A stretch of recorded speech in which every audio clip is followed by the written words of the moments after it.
तो जय हिंद, आप सभी को जय श्री राधे राधे। तो आपको पता होना चाहिए कि हम लोग का आधुनिक इतिहास का जैन धर्म पार्ट 3 है, ठीक है।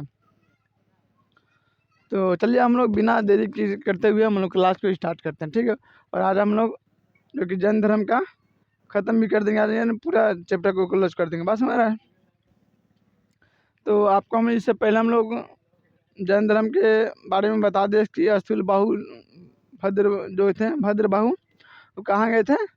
मगध में, जो कि 12 साल के लिए भीषण अकाल पड़ा था, तो कर्नाटक चले गए थे, ठीक है। और उसी में आपको चंद्रगुप्त मौर्य भी साथ गए थे, जो कि कर्नाटक की एक जगह है श्रवण बेलगोला। वहाँ पर उन्होंने संलेखना विधि से उन्होंने क्या किया, अपने शरीर को त्याग किए, ठीक है। संलेखना विधि का मतलब होता है कि आप बिना अन्न जल ग्रहण किए आप निर्जल वन में रह के आप अपना शरीर को त्याग कर देते, ठीक है। इसे हम क्या कहते हैं? संलेखना विधि कहते हैं, बस हमारा है। फिर जब खाली अति अकाल खत्म हो गया तो भद्रबाहु कहाँ लौटाया? फिर आपको मगध लौटा, यानी मौर्य काल, ठीक है। तो आप इतना तक थे। अब हम लोग आगे इधर पढ़ लेते हैं कि आप देख सकते हैं कि हम लोग यहाँ पर लिख दिया है। देखिए, जैन धर्म का जो विस्तृत प्रचार के लिए जैन धर्म, तो जैन धर्म संहिता के लिए जो 2 संहिता हुआ, ठीक है। पहली जैन संहिता जो कि 300 ईसा पूर्व जो कि पाटलिपुत्र में हुआ था, ठीक है। कहाँ हुआ था बबनी? कहाँ हुआ था? पाटलिपुत्र में हुआ था, ठीक है। जो कि किनकी अध्यक्षता था? अस्थूल बाहु के अध्यक्षता में क्या हुआ था कि ये पहली जैन संहिता हुआ था, ठीक है। फिर आपको उसी समय जो कि भद्र बाहु ने 12 अंग का नामक पुस्तक रचना की थी। क्या किए थे? भद्र बाहु ने 12 अंग नामक पुस्तक क्या किए? रचना की है, ठीक है। फिर द्वितीय जैन संगीति हुआ, ठीक है, जो कि ये 6ठी शताब्दी में हुआ था। ये गुजरात के वल्लभ स्थान पर हुआ था। कहाँ हुआ था बबनी? जो देखिए, पहली कब हुआ था? 300 ईसा पूर्व, और उसका दुगना कर दीजिएगा, यानी 6, ठीक है। और 3 का दुगना क्या होता है? 6 नहीं होता है। तो 6ठी ईसा पूर्व दूसरी हुआ। कहाँ हुआ था? ये जो पहली हुआ था पाटलिपुत्रा में हुआ था, अस्थूल बाहु के अध्यक्षता में। और दूसरा आपको देखने को मिलता है गुजरात के वल्लभ नाम के जगह पर, ठीक है। यहाँ उस समय कौन अध्यक्षता थे? तो देवाधि मिश्रण थे। कौन थे? हाँ, देवाधि मिश्रण की अध्यक्षता में दूसरी बौद्ध जैन संगीति हुआ। उसी संगीति में जो कि 12 उपांग की रचना की गई थी। पहली संगीति में 12 उपांग की रचना की थी।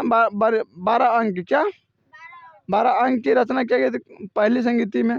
और दूसरी संगीति में आपको 12 उपांग का, ठीक है, जो कि रचना देखने को मिलता है। फिर हम लोग पढ़ लेते हैं प्रमुख जैन मंदिर। क्या पढ़ लेते हैं बबनी? प्रमुख जैन मंदिर, जो बड़े बड़े मंदिर हैं। बात में आ रहा है आप लोग का? लाइट आ गया ना? क्या पढ़ लेते हैं? प्रमुख जैन मंदिर पढ़ लेते, ठीक है। देखिए, प्रमुख में देखिए मौर्य काल में जो कि मथुरा जो जैन धर्म का सबसे प्रमुख केंद्र था। क्या था? जैन धर्म का सबसे प्रमुख केंद्र कौन था? मथुरा। किस काल में? मौर्य काल में। अब मथुरा का मतलब समझ रहे हैं? किसका अथी घर था वहाँ का? राजा कौन था महाभारत काल में? कृष्ण के मामा थे। क्या नाम था उनका? कृष्ण के मामा का नाम क्या था? कंस। कंस था, ठीक है। तो मथुरा के राजा महाभारत काल में कौन? द्वापर काल में कौन हुए? कंस हुए, ठीक है। जो कि कृष्ण का जन्म कहाँ हुआ था? एग्जैक्ट आप समझिए कि मथुरा में हुआ था। बात है कि नहीं? तो मौर्य काल में जो कि जैन धर्म का सबसे प्रमुख केंद्र जो कहा जाता है वो मथुरा था, ठीक है। फिर आप हम पढ़ लेते हैं दूसरा का, जो कि कर्नाटक में जो कि चामुंड शासक ने गोमतेश्वर का जैन मंदिर बनवाया था। कौन बनवाया था? चामुंड शासक।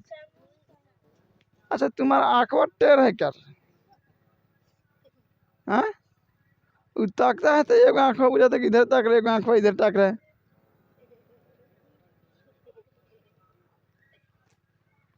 बड़ी अजीब गरीब आदमी है। कौन है बाहर? तो हम लोग देखिए कर्नाटक में एक चामुंड शासक थे जो कि गोमतेश्वर के जैन मंदिर बनवाए थे, ठीक है। फिर हम लोग पढ़ लेते हैं इसी मंदिर को हम क्या कहते हैं, बाहुबली के मंदिर। क्या कहते हैं, बाहुबली के मंदिर। देखिए आपको जाइएगा, अभी तो डिजिटल बोर्ड नहीं है ना, तो हम तो ये आपको इतना ही दिखा देते, बात समझ रहे हैं कि आप लोग अगर मन से पढ़िएगा तो और लाइव वाले के साथ रहेगा तो हम लोग क्या करेंगे, बहुत जल्द डिजिटल बोर्ड लगा देंगे, ठीक है। तो अब आपको कोई चीज़ पढ़ाया जाएगा तो पूरे इमेज के साथ डिटेल में पढ़ाया जाएगा, बस हमारा अपनी। अभी तो आप लिखित में पढ़ नहीं रही है, इसमें आपको गोमतेश्वर, आप मानिए कि नाम खाली सुनने कि गोमतेश्वर का मंदिर है, तो देखने में कैसन है, उसमें क्या दृश्य है, उसमें क्या चीज़ लगा है, क्या चीज़ से बना है, तो आप इसको इमेज के साथ पढ़ते तो और अच्छा रहता है कि नहीं। तो कौन बना, चामुंड शासकों ने बनवाया था, ठीक है। इसी मंदिर को हम क्या कहते हैं, बाहुबली का मंदिर कहते हैं। अब वो बाहुबली मत समझ लीजिएगा फिल्म वाला कटप्पा वाला, ठीक है, वो बात नहीं समझना, बात समझ रहा है, ये दूसरा बाहुबली। फिर आपको देखिएगा कि मध्य प्रदेश में एक चंडेल शासक थे, ये चामुंड शासक है, ये चंडेल है, चंडमुंड नाम सुने। अभी तो दुर्गा पूजा चल रहा है, आरती भी होता ये चंडमुंड संघारती दुर्गा माता के, सब आता है कि नहीं आता है, शिम्ब निशुम्ब सब के नाम आता है उसमें, रक्त बीज सब का नाम आता है कि नहीं।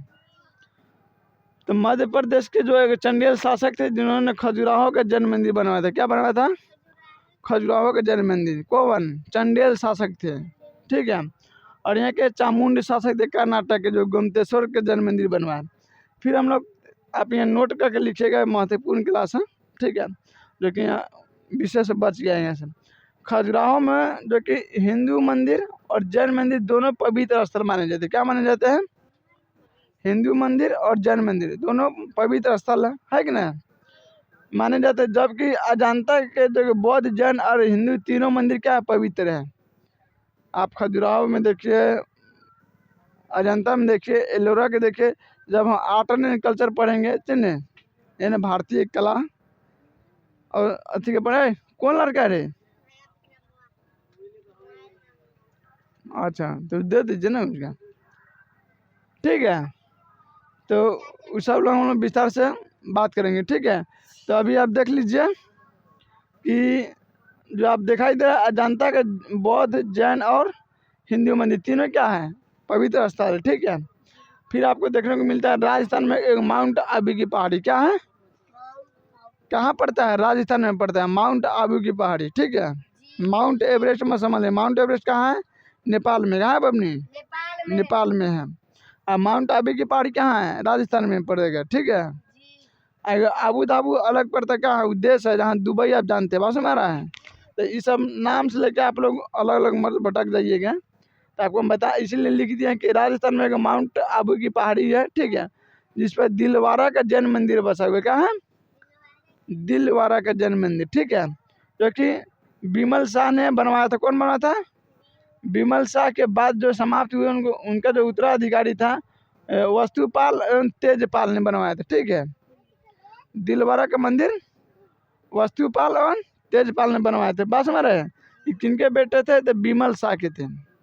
बिमल शाह जानते हैं कौन है, राजा थे, बात समझ रहे हैं। फिर हम लोग इससे कुछ रिलेटेड हम लोग अब चीज़ को देखा, हम जैन जो थी तो हम खत्म कर देते क्या। तो इसके बाद आपको मालूम है कि जैन धर्म के दो प्रमुख शिष्य हुए, जिनका नाम हुआ, एक स्थूल बाहुल, एक भद्र बाहुल, ठीक है। क्या हुए, स्थूल बाहुल और भद्र बाहुल हुए कि नहीं। तो स्थूल बाहुल ने क्या, श्वेतांबर का संगठन का अथी के, ठीक है, जो जितने भी स्थूल बाहुल के जो अनुयायी थे उस श्वेतांबर के मानने लगे, ठीक है। और जितने भी भद्र बाहु के थे वो दिगंबर हुए, क्या हुए, दिगंबर हुए। श्वेतांबर का मतलब होता है कि वो श्वेत कपड़ा पहनते थे, क्या पहनते थे बबनी, श्वेत कपड़ा यानी उजला, ठीक है। और दिगंबर का मतलब होता है कि नग्न अवस्था, क्या, मैंने शरीर पर एक भी कपड़ा नहीं होता, बस में आ रहा है, उसे हम क्या कहते हैं, नग्न अवस्था, बस में आ रहा है। और इसमें जो कि ये कौन थे, ये सब श्वेतांबर के अथी कौन थे, जो धर्म के अथी बनाए थे, स्थूल बाहुल थे, ठीक है। और दिगंबर के कौन थे, भद्र बाहु थे, बस हमारा बबली। फिर उसके बाद इसमें श्वेतांबर में है कि महिला का मोक्ष मिल सकता था, बस हमारा, बाकी दिगंबर में क्या है कि इसमें महिला के मोक्ष नहीं मिलेगा। बस में आ रहा है। फिर इसमें है कि 19वें जो तीर्थंकर थे श्वेतांबर के कौन थे? मल्लिका नाथ एक महिला थी। बस में आ रहा है। कौन थे? मल्लिका नाथ एक महिला थी जो कि श्वेतांबर के 19वें तीर्थंकर थे। ठीक है। और सेम टू सेम देखिएगा कि दिगंबर का एक मल्लिका नाथ पुरुष था। इनमें श्वेतांबर में पुरुष है और अथी में दिगंबर में पुरुष है और श्वेतांबर में महिला है। बस में आ रहा है। फिर उसके बाद हम लोग पढ़ रहे थे जैन धर्म के संस्थापक जो ऋषभ देव और 23वें तीर्थंकर जो कि पारसनाथ के बारे में पढ़े थे और महावीर स्वामी के बारे में पढ़ते। ठीक है। तो इन्होंने मरने के बाद आप लोग देखते हैं कि जैसे किसी के दादाजी मर जाता है तो 13 ही के दिन यानी ये ब्रह्म भोज होता है, उसी दिन रात को बालू रखाता है। बालू उसी दिन रखा था बबनी। अरे तो उसी ब्रह्म भोज के दिन रखा था रात के। तो उन लोग के जैसे हुआ। ठीक है। तो उन लोग चेक चला चपाटी चेक किए तो देखिए ऋषभ देव का जो छाप आया बालू पर बृहस्पति का क्या जगह है? बृहस्पति के। बृहस्पति का मतलब समझ है? सार। मार से मारा वहाँ लाइट लगा दीजिएगा। और पारसनाथ का मतलब आएगा सांप का फन। क्या है? पारसनाथ जो थे जैन धर्म के 23वें तीर्थंकर, उनका क्या आया? सांप के फन। और महावीर स्वामी का क्या आया? शेर का। शेर समझ लें? शेर तो उसका आया। ठीक है। गर्मी बहुत है। तो आज हम लोग का जैन धर्म अपनी क्या हुआ? खत्म हो गया। क्या हो गया? खत्म हो गया। अब हम लोग ध्यान से पढ़ेंगे बौद्ध धर्म। क्या पढ़ेंगे? बौद्ध धर्म। तो आप लोग इसको नोट कर लीजिएगा। ठीक है। और जितने भी हमारे वीडियो देख रहे हैं ऑनलाइन उन सभी को भी कह रहे हैं कि आप किसी भी कंपटीशन की तैयारी कर रहे हैं तो बेझिझक आप यहाँ से जीके जीएस क्लास आप कर सकते हैं। बस में आ रहा। और फ्री आपको सबको क्लास मिलेगा। और पूरा इतना आपको विश्वास दिलाते हैं कि आपको जो कुछ आपको क्लास दिया जाएगा प्रोवाइड करवाया जाएगा वो बेहतरीन क्वालिटी का होगा और आपके एग्ज़ाम के इम्पोर्टेंस होगा। ठीक है। तो जय हिंद, जय श्री राधे राधे। आज के क्लास हम इतना ही रहने देते। देखिए हम छोट क्लास इसलिए ले लेते हैं कि आप लोग फिर पढ़ लीजिए, फिर दूसरा क्लास का अटेंड कर लीजिए, 2 मिनट घूम लीजिए, पानी में पी लीजिए, फिर दूसरा क्लास अटेंड कर लीजिए। ठीक है। तो फिर हम लोग मिलते हैं नेक्स्ट क्लास में। तब तक जय हिंद।